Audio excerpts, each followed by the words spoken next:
Hello and welcome to the commerce at home. आज है हमारा लेक्चर नंबर 14 किसका? बैंकिंग का, जिसमें हम अपना पढ़ने वाले हैं चैप्टर नंबर 5। चैप्टर का क्या नाम है?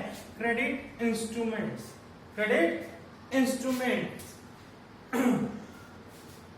साख पत्र बोलते हैं इसको। क्या बोलते हैं हिंदी में? साख पत्र।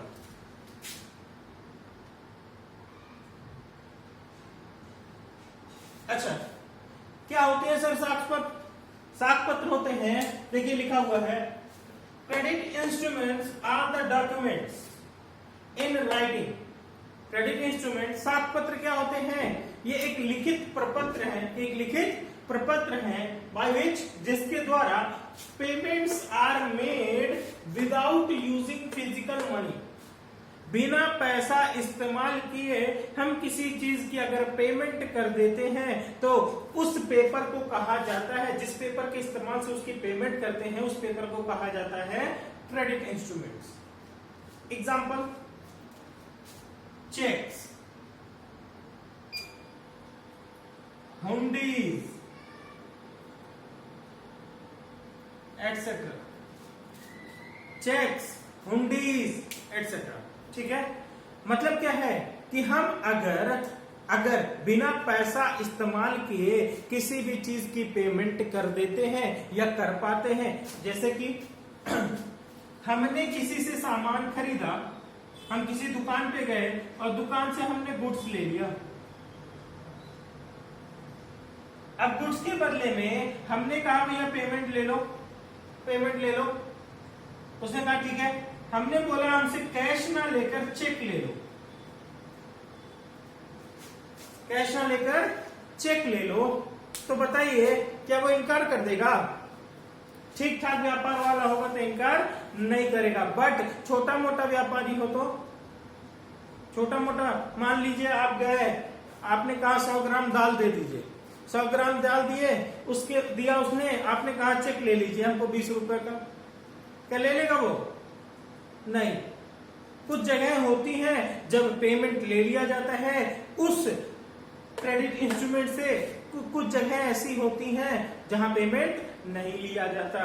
बताइए, ये रिसीवर के इच्छा के ऊपर होता है, ये ऐच्छिक मुद्रा कहलाती है। साख मुद्रा एक ऐच्छिक मुद्रा, जब मर्जी करेगी तो लेंगे, मर्जी करेगी तो नहीं लेंगे।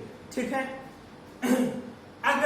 अगर हमने उसको पैसा बिना पैसा दिए हमने उसको चेक के थ्रू पेमेंट दे दी, तो हमने किस चीज का इस्तेमाल किया? एक क्रेडिट इंस्ट्रूमेंट का इस्तेमाल किया।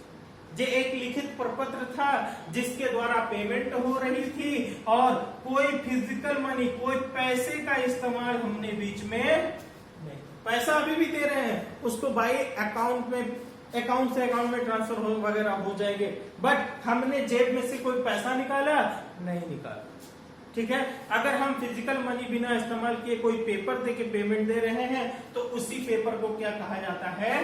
Credit instrument. अच्छा, ये क्रेडिट इंस्ट्रूमेंट किसके द्वारा? किसी फिनेंशियल इंस्टीट्यूशन के द्वारा दिए जाते हैं।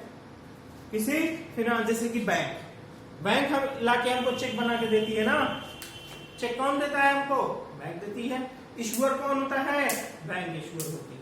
जल्दी से कॉपी करिए, फिर हम आगे चलते हैं।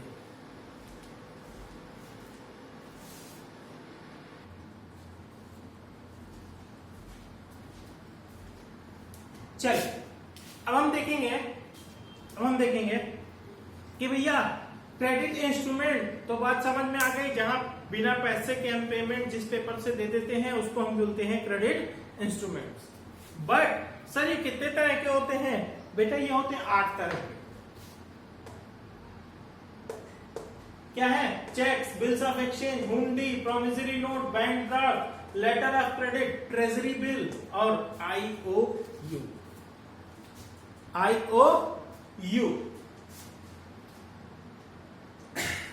हमको मेनली डिटेल में अगर कोई चीज पढ़नी है तो चेक को पढ़ना है।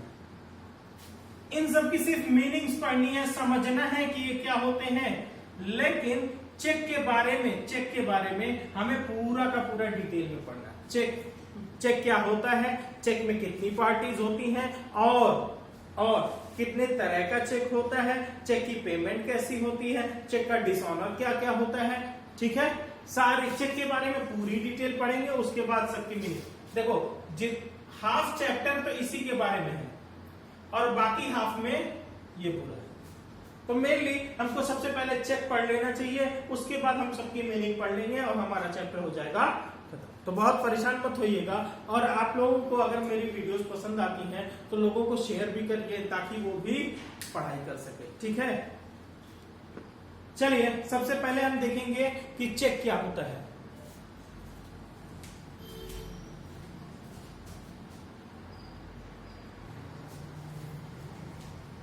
चलिए, तो चेक क्या होता है? चेक होता है, it is a written document without any term, without any terms. मतलब क्या है? टर्म्स, बिना किसी शर्त के। ये एक लिखित प्रपत्र है, शर्त रहित लिखित प्रपत्र है, शर्त रहित लिखित प्रपत्र है, जिससे ड्रॉर मतलब लेखक, जो चेक लिखने वाला है, अभी हम समझा रहे पूरी बात, drawer of cheque ordering the bank for making payment to a particular person, to a particular person. देखिए, चेक पहली बात एक ऑर्डर लेटर है। कैसा लेटर है? ये एक आदेश पत्र है जिसमें लेखक आदेश देता है। लेखक एक आदमी है, मान लीजिए आप हैं, आपने पेमेंट देनी है,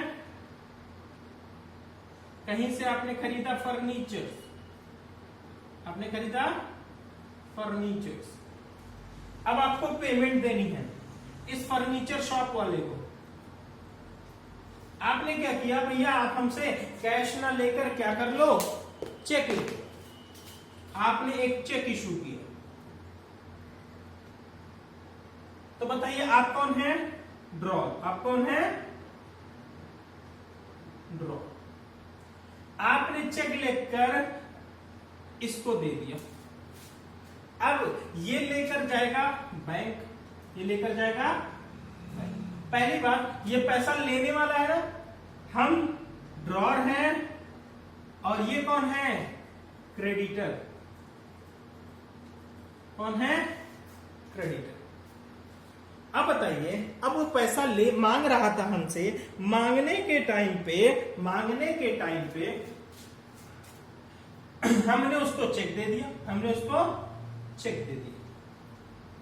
चेक ये लेके गया बैंक, पैसा कौन भरेगा? बैंक भर रहा है। कौन भर रहा है?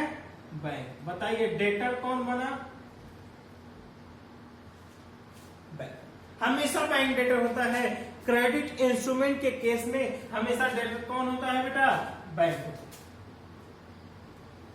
हमने इसको आदेश दिया, हमने इसको आदेश दिया कि मेरे खाते में से पैसा निकाल कर इनको पेमेंट दे दीजिए। बताइए, हम आदेश पत्र भेज रहे हैं कि रिक्वेस्टिंग लेटर भेज रहे हैं? हम ऑर्डर लेटर भेज रहे हैं, हम एक आदेश पत्र। चेक क्या है? एक आदेश पत्र है। हमने इससे कहा, तो तीन पार्टियां हुई, एक ड्रॉर जिसने चेक लिखा, एक डेटर जो पेमेंट देगा, और एक क्रेडिटर जो पेमेंट पाएगा, जो पेमेंट पाएगा। इसको पेई भी बोलते हैं, और इसको ड्राई भी बोलते हैं।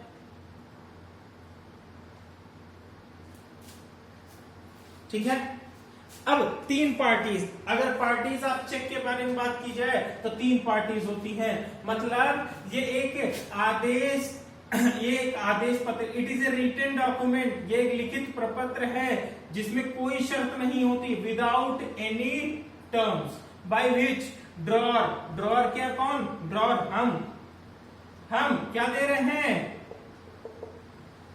ऑर्डर दे रहे हैं, ऑर्डरिंग द बैंक। किसको ऑर्डर दे रहे हैं? बैंक को।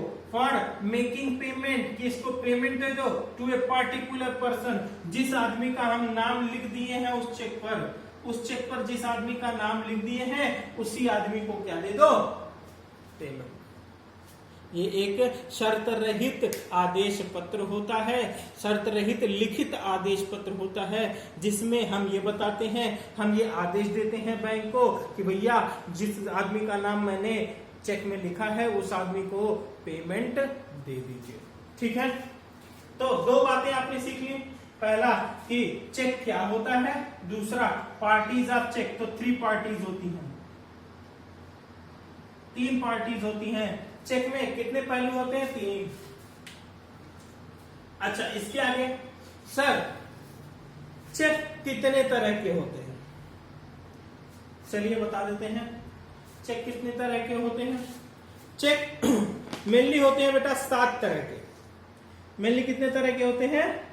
7 तरह के। लेकिन 1-2 बातें और बढ़ा दी गई हैं उसमें, जैसे कि कटा फटा चेक। ये सब कोई चेक की डेफिनेशन नहीं है, लेकिन हमको सुनना पड़ता है, क्या कर सकते हैं।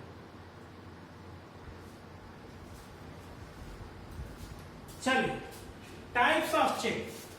टाइप्स ऑफ चेक हम देखेंगे। सबसे पहले बियरर चेक। बियरर चेक इसको बोलते हैं वाहक चेक। हिंदी में क्या बोलते हैं? वाहक या धारक। बियरर मतलब होता है वाहक या धारक। इसी मीनिंग में ही इसका मतलब छुपा हुआ है। जिसके पास होगा उसको पेमेंट मिलेगी। मान लीजिए एक आदमी था ए, इसने चेक बनाकर दे दिया बी को, और उस पर कोई क्रॉसिंग वगैरह कुछ नहीं, नाम वगैरह कुछ नहीं लिखा है। तो अब बताइए, जिस आदमी के पास ये चेक होगा और वो बैंक चला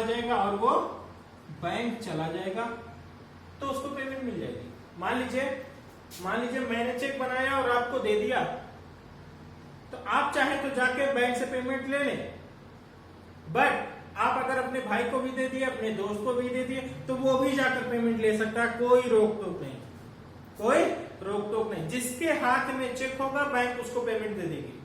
आपके पिताजी के पास होगा वो चेक, वो पिताजी जाकर पेमेंट ले सकते हैं, कोई दिक्कत नहीं है। ऐसा नहीं था कि मैंने तुमको दिया है तो सिर्फ तुम ही जाके बियरर चेक का पेमेंट ले सकते हो। बियरर चेक बनता ही ऐसे है कि कोई भी जाएगा और उसको पेमेंट मिल जाएगी। ये बिल्कुल सेफ नहीं होता।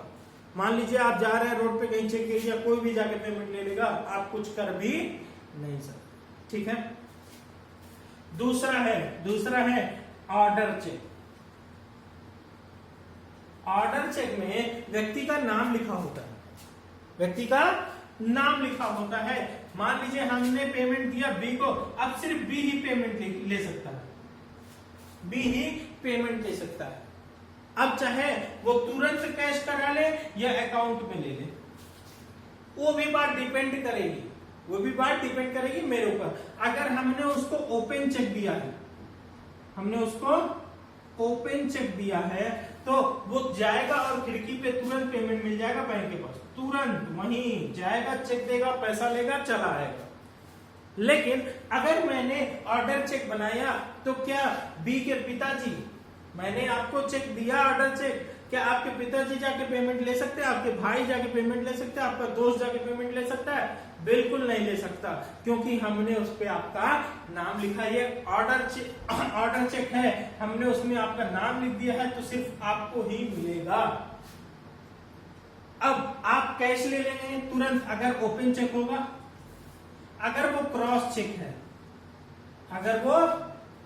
चेक है, तो क्रॉस चेक के केस में हमेशा पेमेंट आपके अकाउंट में ही जा सकती है, आपको तुरंत कैश नहीं मिल सकता,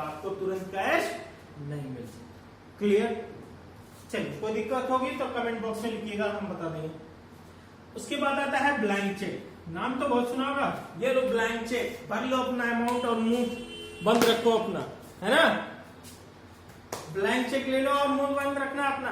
ये ऐसा चेक होता है जिसमें मान लीजिए मैं चेक बनाकर दे रहा हूं आपको, और आपको दूंगा जब, तो आपसे ये बोल दूंगा कि भैया अमाउंट भर लेना। ये ऐसे केस में बनाया जाता है जिस टाइम पे हमें पता नहीं होता कि हमें अमाउंट कितना पे करना पड़ेगा। तो हम क्या करते हैं, उसको ब्लैंक चेक दे देते हैं। ब्लैंक चेक देने के बाद वो जैसा भी, मान लीजिए 5 लाख की पेमेंट मेरी बन रही है, तो वो बताएगा हमको फोन करके, भैया 5 लाख की पेमेंट बन रही है, मैं भर ले रहा हूँ, तो वो आराम से ठीक है। तो ब्लैंक चेक में सिर्फ अमाउंट नहीं लिखा होता, बाकी सारी चीजें हम सब कुछ लिख के दिए होते हैं, पहले से ही तैयार होते हैं। बी को ही देना है, हमने बी का नाम लिख दिया, बट अमाउंट नहीं भरा कि कितना। मैंने कहा बी से कि अमाउंट भर लेना, अमाउंट भर लेना। अच्छा, marked cheque, marked cheque, mark cheque क्या होता है? मार्क चेक क्या होता है? मार्क चेक होता है,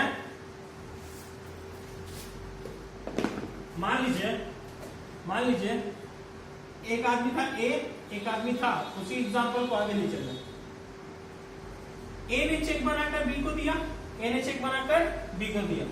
अब बी को लग रहा है कि ये भाग जाएगा या ए के खाते में पैसे नहीं होंगे, तब क्या होगा? तो बी गया बैंक, बी गया बैंक, किसके बैंक? ए के बैंक, और ए के खाते को चेक करवाया और अपने चेक पे, जो चेक लेके गया था, ये चेक पे मार्क करवा लिया।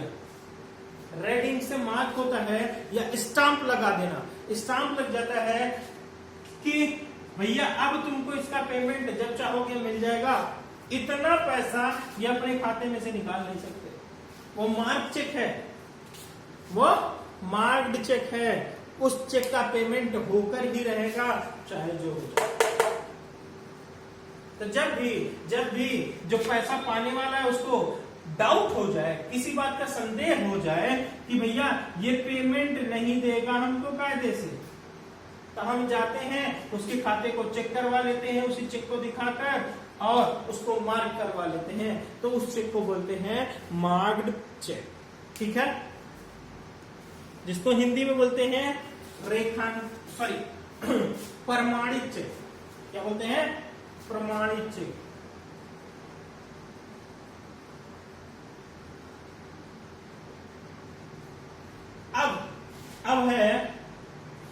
अब है हमारा ब्लैंक चेक। हो गया, मार्क चेक हो गया, आया डेट की बात। दो बातें हैं, एक बैक डेट, एक बैक डेट या पोस्ट डेट। चलिए इस बात को समझेंगे हम कायदे से, तभी कुछ मजा आएगा, अदरवाइज नहीं आएगा साहब। आप लोग को अगर कॉपी नहीं किया था, हल्का सा बैक कर लीजिए और पॉज कर लीजिए, पहले कॉपी कर लीजिए। चलिए, एक डेट की पेमेंट, एक चेक की पेमेंट 3 महीने के अंदर हो जानी चाहिए। 3 महीने के अंदर हो जानी चाहिए। अगर डेज में काउंट करेंगे तो 90 डेज, ये मान के चला जाता है 90 डेज, और वैसे मंथ के हिसाब से काउंट करेंगे तो 3 महीने में पेमेंट हो जाए।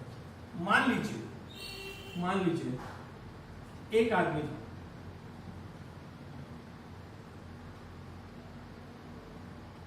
उसने बनाया 1 जनवरी को चेक, और उस चेक पे डेट लिख दी 1 जनवरी 2020। 1 जनवरी 2020। अब इसने चेक बनाकर दे दिया एक्स को।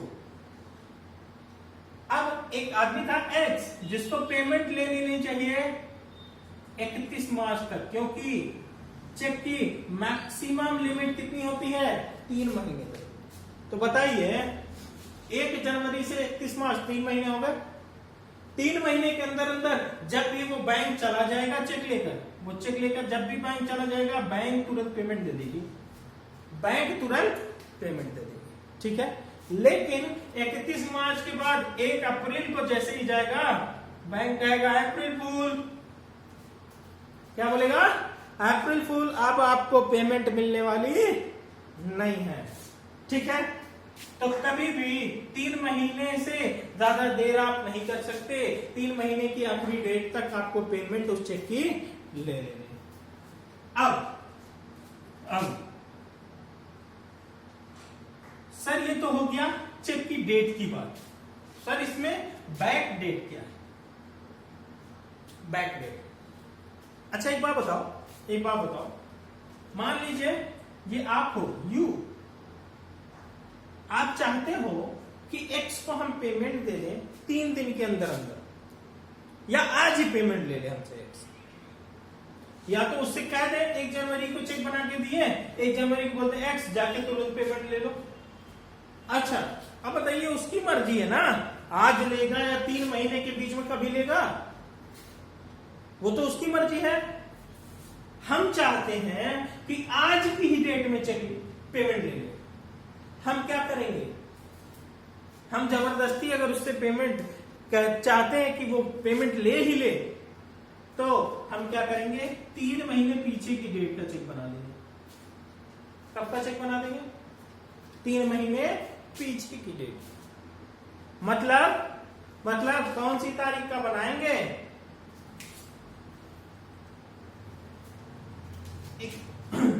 1 अक्टूबर या सॉरी 30 सितंबर मान लीजिए, कब बना देंगे, नहीं 1 अक्टूबर सॉरी 1 अक्टूबर 2019।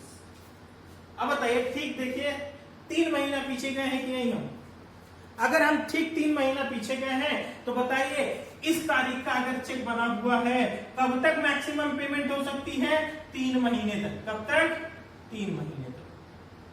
और उसको पेमेंट हर हाल में 1 जनवरी 2020 को लेनी ही पड़ेगी।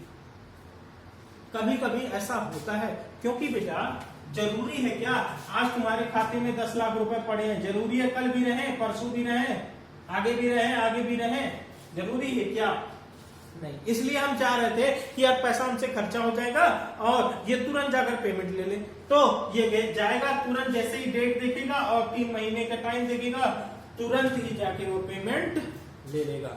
मतलब कभी कभी जब वो अपनी मर्जी से ना जा रहा हो तो हम जबरदस्ती भी उसको भेज सकते हैं, ठीक है। अच्छा पोस्ट डेटेड क्या, तो कभी कभी बैक डेट का भी चेक बनता है।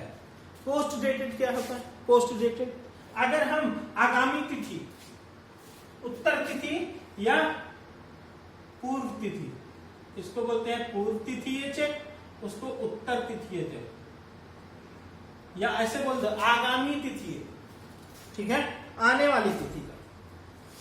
हम चाहते हैं, देखिए फिर से मिटा रहे इसको, आप बना लीजिएगा एग्जांपल।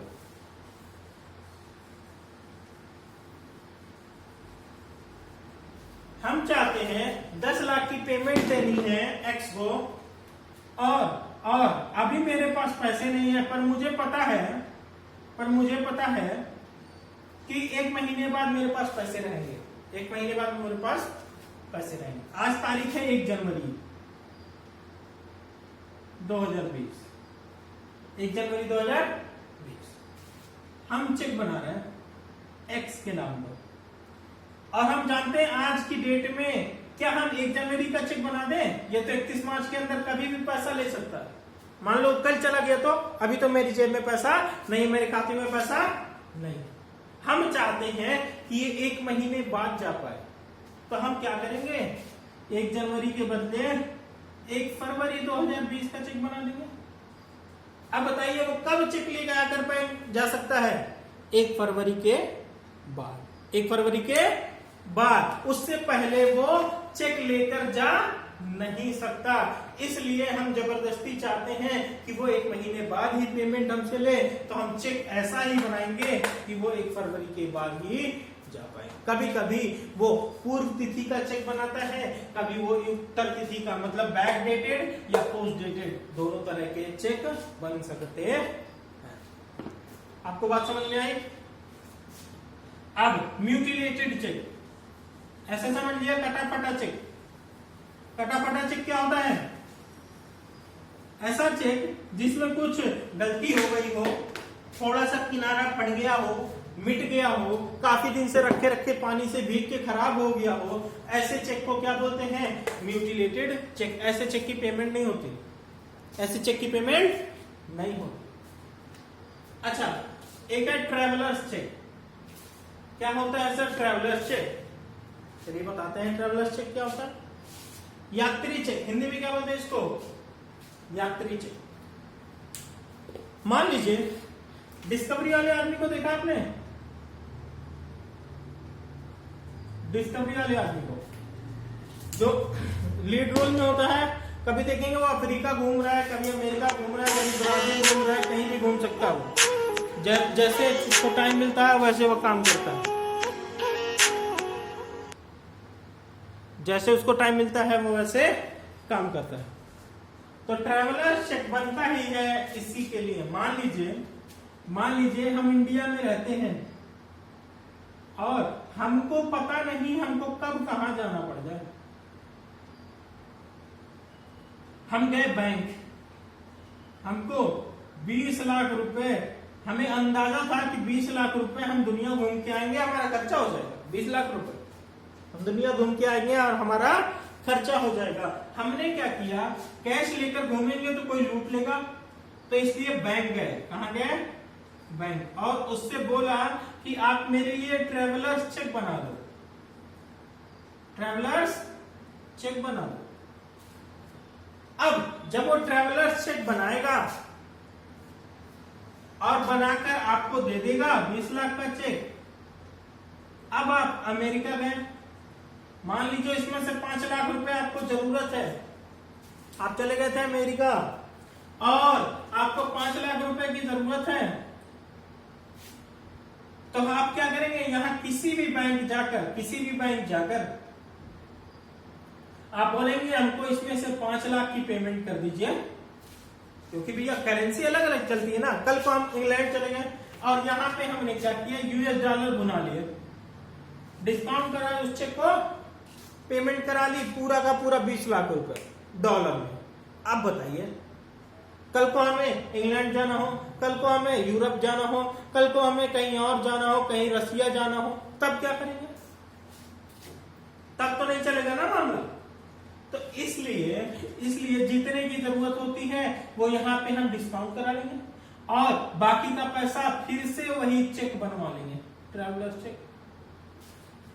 और फिर जब अमेरिका से कहीं और जाना होगा फिर ले जाएंगे, 2 लाख रुपए और चाहिए हमको जरूरत है, हम यहाँ के बैंक में भुनाएंगे और फिर बाकी बचा 13 लाख का ट्रैवलर चेक बना लेंगे, फिर आगे बढ़ेंगे।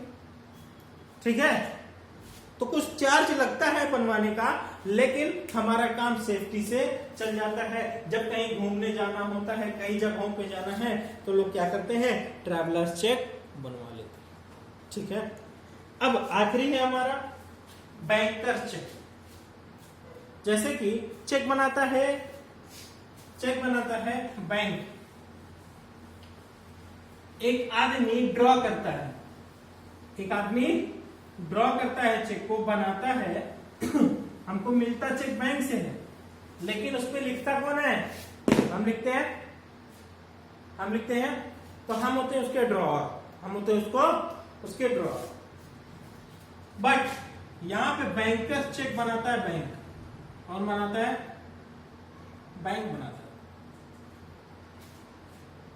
अब ये बता दे, ये पे ऑर्डर की तरह काम करता है। पे ऑर्डर मतलब हम गए बैंक और एक चेक बनवाया, बैंकर चेक बनवाया। ठीक है, क्या बनवाया? बैंकर चेक, और उसको ले जाकर जेड को दे दिया, जेड को चाहिए पेमेंट, तो उसी ब्रांच पे जाना पड़ेगा। मान लीजिए ये ब्रांच थी दिल्ली की,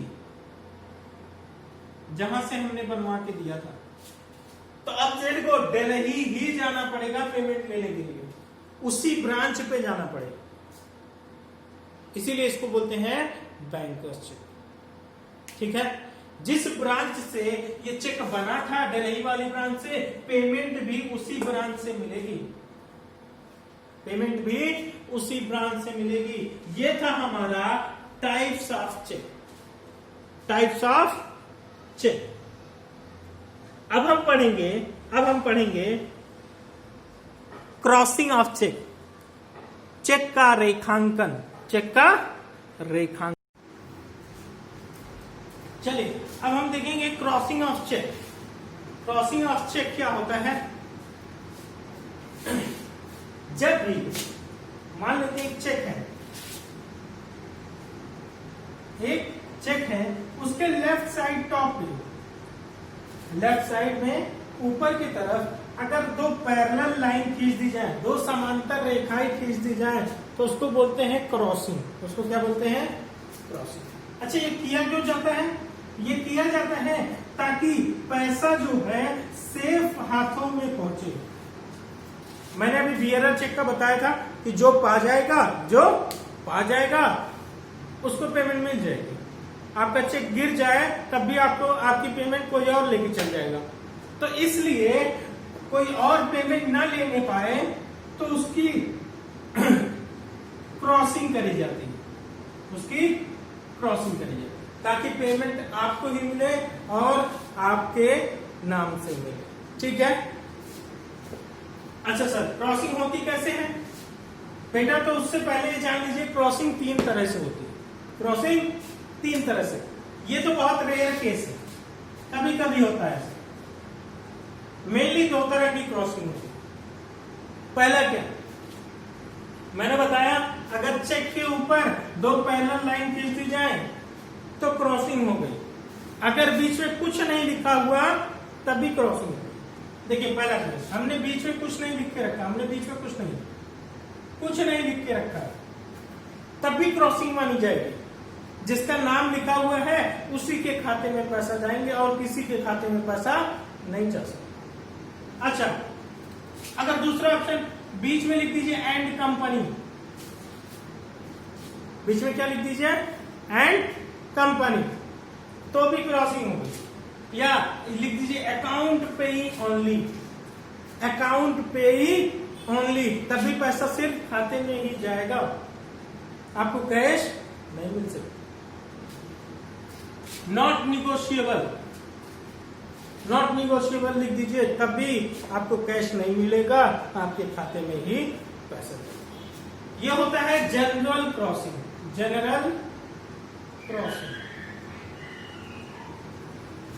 सामान्यतः क्रॉसिंग ऐसे करी जाती। अच्छा, कभी कभी स्पेशल क्रॉसिंग होती है। स्पेशल क्रॉसिंग, विशेष रेखांकन, इसको बोलते हैं साधारण रेखांकन, इसको बोलते हैं विशेष रेखांकन। अच्छा, इसको विशेष क्यों बोलते हैं? क्योंकि यहां डबल लाइन खींच के उसमें बीच में बैंक का नाम लिख दिया जाता है। हमने चेक बनाया, मेरा नाम इंतजाम है, मेरा अगर सेंट्रल बैंक में खाता है, मान लेते हैं सेंट्रल बैंक में खाता है, हमने अपने चेक को क्रॉस किया और बीच में लिख दिया सेंट्रल बैंक। अब बताइए पेमेंट सिर्फ कहां से मिल पाएगी? सेंट्रल बैंक से। किस बैंक से मिल पाएगी? सेंट्रल बैंक से ही सिर्फ मिल पाएगी, इसलिए इसको बोलते हैं स्पेशल क्रॉसिंग। पहली बात, अकाउंट में जाएगा, हाँ ये भी अकाउंट में ही जाएगा। क्रॉसिंग होने का मतलब ही क्या कि कैश नहीं मिलेगा, अब खाते में पैसा जाएगा। बट यहां कौन से बैंक से मिलेगा ये बात भी लिख देना, स्पेशल क्रॉसिंग कहलाता है। आप सिर्फ बैंक का नाम लिख दीजिए तो उसी बैंक से मिलेगा और किसी भी बैंक से नहीं मिल सकता। ब्रांच की फिक्र मत करिएगा इस केस में कि सर कौन से ब्रांच से, यहां ब्रांच की कोई कंडीशन हम बता नहीं रहे, हम सिर्फ बैंक का नाम बता रहे हैं। अच्छा, यही क्रॉसिंग दूसरे नाम से भी कर सकता है आदमी। कॉर्पोरेशन बैंक का नाम लिख दिया हमने, एक बैंक का नाम लिख दिया, उसके बाद आगे लिख दिया नॉट निगोशिएबल। अब सिर्फ कॉर्पोरेशन बैंक से ही आपको पेमेंट मिल सकती है उस चेक की, और किसी भी बैंक से नहीं। हमने फिर से एक और केस है, कॉर्पोरेशन बैंक लिख दीजिए, उसके बाद अकाउंट पेइंग ओनली लिख दीजिए, तब भी वो स्पेशल क्रॉसिंग के अंदर फॉल हो जाएगी और सिर्फ कॉर्पोरेशन बैंक से ही आपको पेमेंट मिल पाएगी। जल्दी से छाप लीजिए, फिर तीसरा बताते हैं।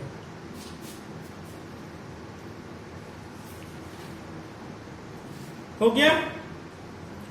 चलिए तीसरा देखते हैं। तीसरे में क्या है? Double crossing. डबल क्रॉसिंग किसको कहते हैं बेटा? चलिए हमें देखना है डबल क्रॉसिंग। दोहरा रेखांकन, हिंदी में क्या बोलते हैं, दोहरा रेखांकन। इसमें पेमेंट पाने वाले का बैंक, पेमेंट देने वाले का बैंक दोनों लिखा होगा। पेमेंट पाने वाले का बैंक और पेमेंट देने वाले दोनों का बैंक लिखा होता है नाम, तो इसको बोलते हैं रेखांकन हो गए। जब डबल रेखांकन होता है तो उस केस में पाने वाले बैंक का नाम और देने वाले बैंक का नाम दोनों लिखा होगा। अब मान लेते हैं पाने वाला कह रहा है, पाने वाला जो बैंक था पटना वाला, वो कह रहा है, यूको बैंक की नहीं बात कर रहा हूं, यूनाइटेड बैंक की। पेमेंट देने वाला यूको बैंक, पेमेंट पाने वाला यूनाइटेड बैंक, ठीक है। अब यूनाइटेड बैंक जो पाने वाला था वो कह रहा है हम पटना वाली ब्रांच पे पेमेंट नहीं चाहते हैं, हम कहीं और पेमेंट चाहते हैं। तो बैंक ने पूछा कहां पे चाहते हो, उसने कहा वाराणसी में। कहां चाहते हैं, वाराणसी। तो उसने क्या किया, उसने क्या किया, पेमेंट को अपनी किसी और को दे दिया। उसने क्या किया, जो यूनाइटेड बैंक पटना वाला था उसको दूसरे नाम से डबल क्रॉस कर दिया। किस नाम से, वाराणसी, और उसको बना दिया एज एजेंट, एज एजेंट। हो सकता है यूनाइटेड बैंक की ब्रांच वाराणसी में भी हो, उसकी ब्रांच वाराणसी में भी हो। हमने कहा आप इसका रेखांकन कर दीजिए किस नाम से, वाराणसी के नाम से। तो इसी चेक पे, एक ही चेक पे पहला रेखांकन ये था, दोबारा में ये हो गया। इसको बोलते हैं दोहरा रेखांकन। क्या बोलते हैं, दोहरा रेखांकन। दोनों बातें लिखी होती हैं भैया, पेमेंट देने वाले बैंक का नाम और पेमेंट पाने वाले बैंक का नाम। जब दोनों लिखा हो और उसके बाद किसी को ट्रांसफरेबल भी हो मतलब उसने क्या कहा कि भैया एक एजेंट बैंक बना दीजिए, एजेंट बैंक बना के उसमें हमें पेमेंट दे दीजिए। तो उसने क्या किया, एक एजेंट बैंक बना दिया और पेमेंट वहां तक ट्रांसफर कर दिया। ठीक है,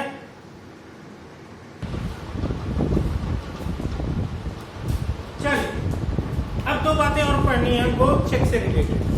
चेक तो क्रॉस हो चुका, रेखांकन हो चुका। अब रेखांकित चेक का पेमेंट कैसे होता है, पेमेंट ऑफ क्रॉस चेक कैसे होता है देखते हैं। अगर मान लीजिए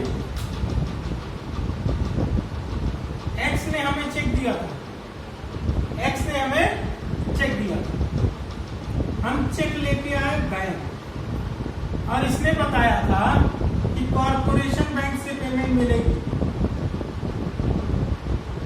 हमारा नाम है ए, हमारा क्या नाम है ए। हमको चेक दिया, उसने बोला कॉर्पोरेशन बैंक से पेमेंट मिलेगी, हम गए कॉर्पोरेशन बैंक। उसने बैंक वाले ने हमसे पूछा, बैंक वाले ने हमसे पूछा, क्या पूछा कि भैया क्या हमारे यहाँ आपका खाता है। हमने बोला हाँ है, आपके यहाँ हमारा खाता है।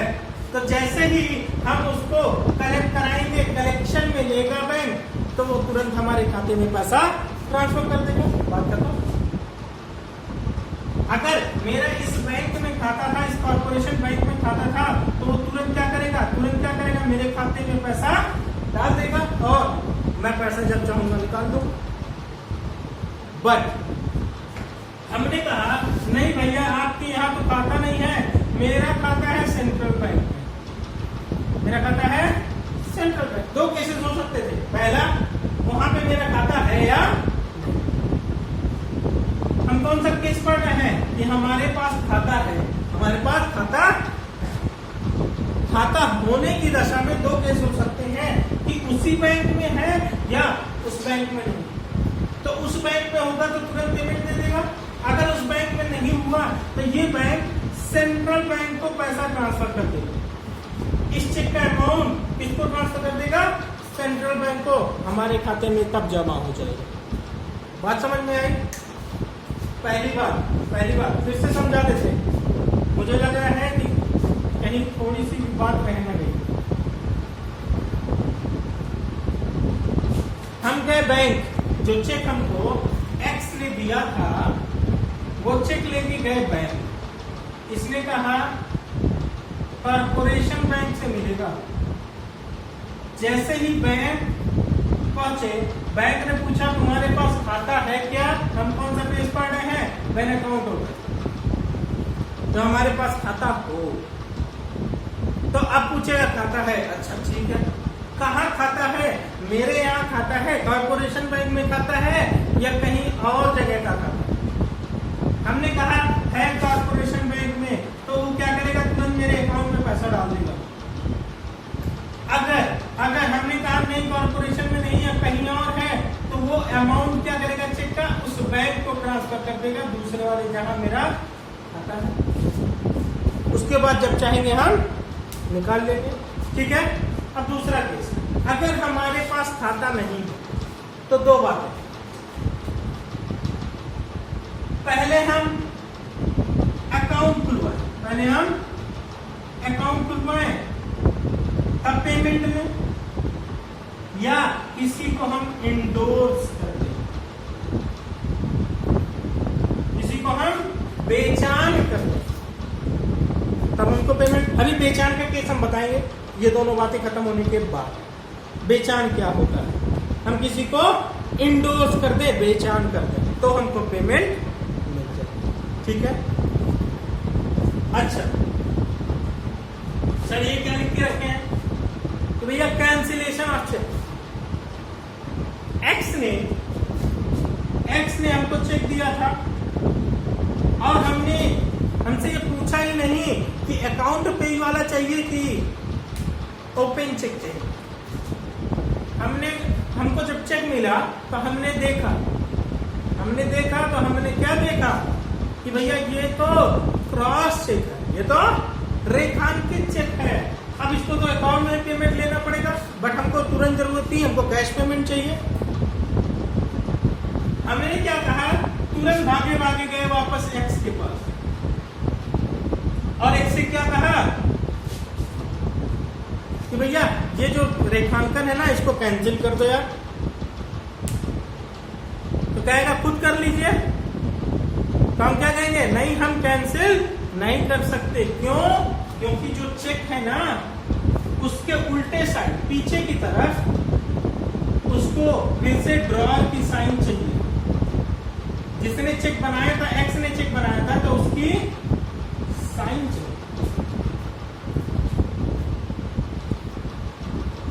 चाहिए। अच्छा, इसने क्या किया?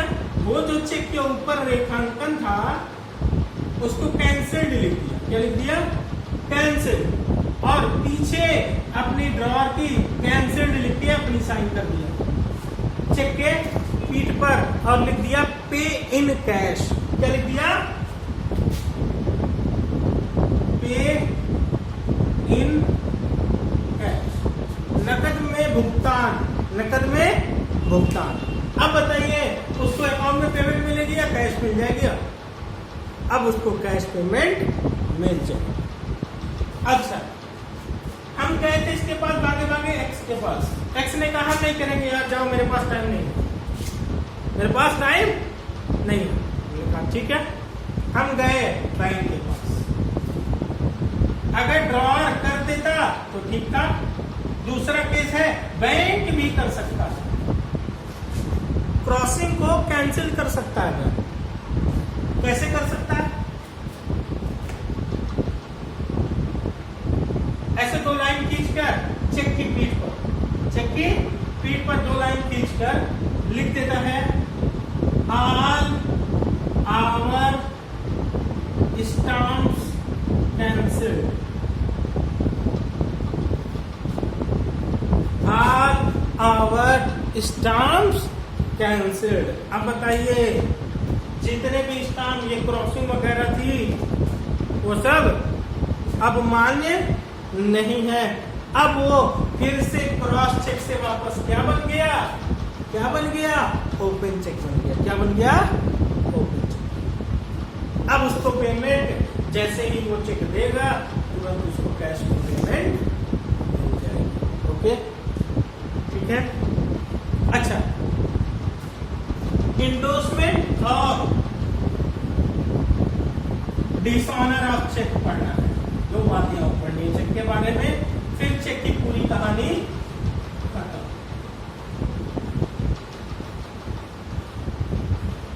इंडोर्समेंट और डिसऑनर।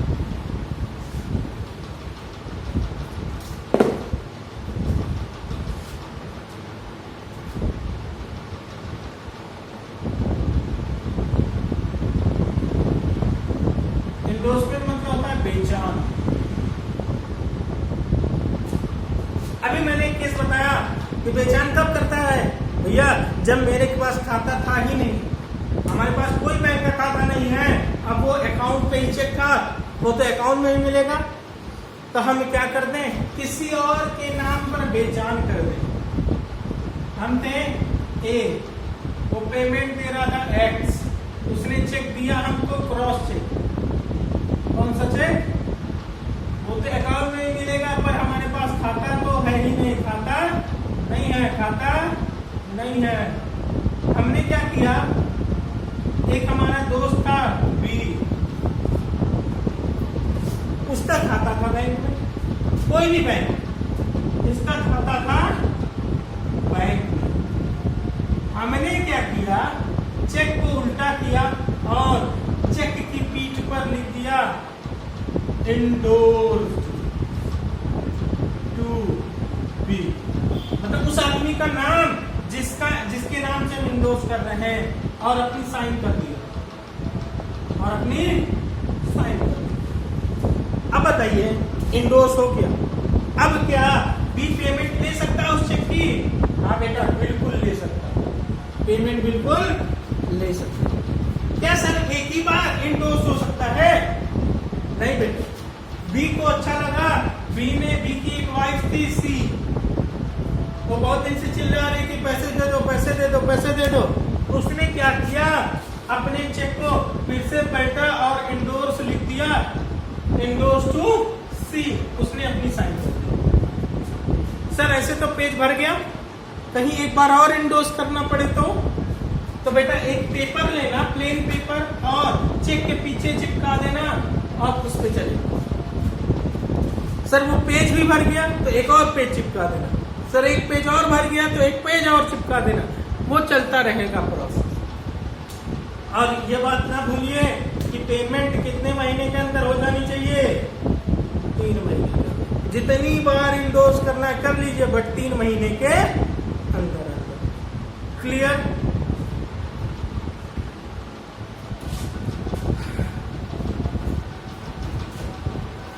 अच्छा मान लो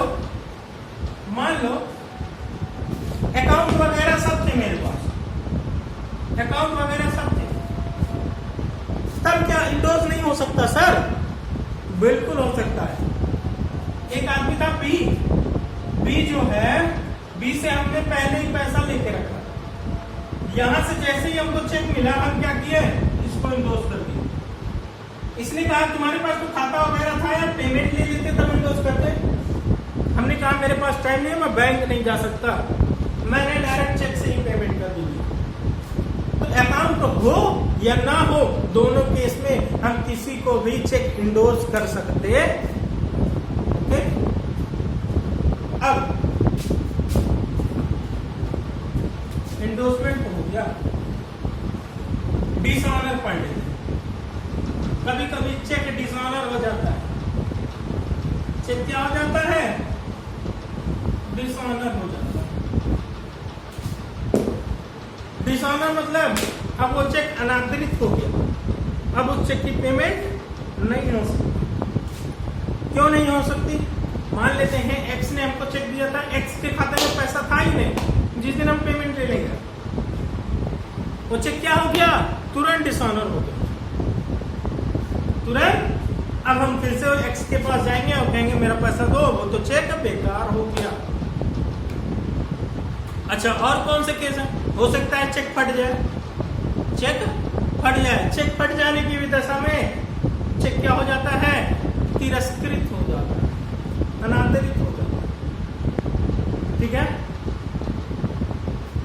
डेट आगे पीछे हो गई, डेट कंप्लीट हो गई 3 महीने, अब वो चेक क्या हो गया, अनादरित।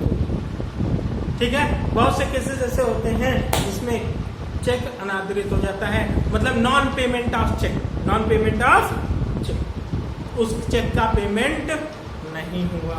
हो सकता है एक्स पैसा देने वाला था, कंगाल हो गया, उसके खाते में 1 भी रुपए नहीं बचे, बैड डेट्स हो गया हमारा, तब भी क्या हो जाएगा, चेक भैया अनादरित हो जाएगा। ठीक है, ये था हमारा। देखो इस वीडियो को हमें 2 पार्ट में करना पड़ेगा, ये चैप्टर नंबर 5 था, इसको हमने 2 पार्ट में करने की कोशिश करी है। एक में देखो कितना था क्रेडिट इंस्ट्रूमेंट, 8 थे ना, जिसमें सबसे पहला था चेक। चेक के बारे में तो हमने डिटेल से पढ़ लिया, बाकी जो 7 बच रहे हैं उसको हमें बहुत डिटेल से कुछ नहीं पढ़ना, इसलिए इन 7 को हमने अलग पार्ट में रखा है, पार्ट 1 में बना दिया और इसको बना देंगे पार्ट 2। तो चैप्टर नंबर 5 कितने पार्ट में रहेगा, 2। ठीक है, पिछले वाले क्लास की तरह की पूरा चैप्टर एक ही वीडियो में हो ऐसा हमने नहीं किया, हमने 2 पार्ट में कर दिया, क्योंकि ये लगभग 2 घंटे की क्लास हो जाती है। ठीक है, 1.5 घंटे से ऊपर चली जाएगी, इसलिए तो बच्चे बहुत परेशान हो जाएंगे। तो चेक को हमने पूरा अलग कर दिया है, चेक के बारे में जितनी भी डिटेल थी सब एक जगह कर दी, और उसके बाद बाकी जो क्रेडिट इंस्ट्रूमेंट है 7 उसको अलग कर दिया। अगर आपको मेरी वीडियो पसंद आती है तो आप उसको लाइक करिए और अपने दोस्तों को शेयर जरूर करिए ताकि वो भी पढ़ाई कर सकें, और सब्सक्राइब करना मत भूलना। ठीक है, होगा।